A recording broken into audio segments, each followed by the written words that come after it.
বন্ধু তোর কাছে তো 500 টাকা পাইতাম এন্দ্র তো দিল্লি না বন্ধু দাঁড়া দিতেছ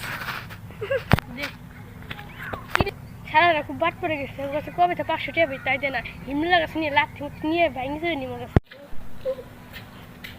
হাসান ইয়া রাবিনা বলে আইছে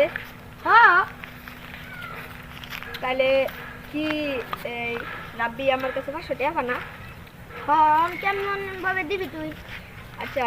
আমি ভাবতেছি ও তাহলে মনে হয় হ্যাঁ এইটার কথা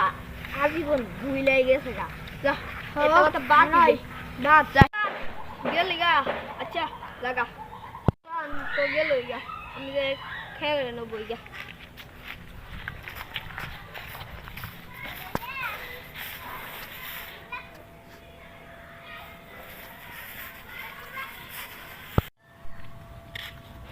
হিমেল তো দিয়ে বসি হিমেল কাছে যাই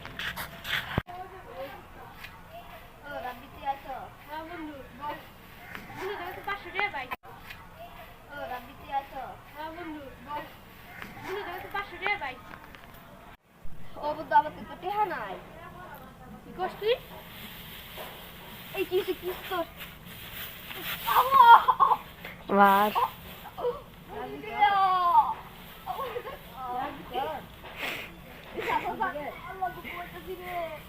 আচ্ছা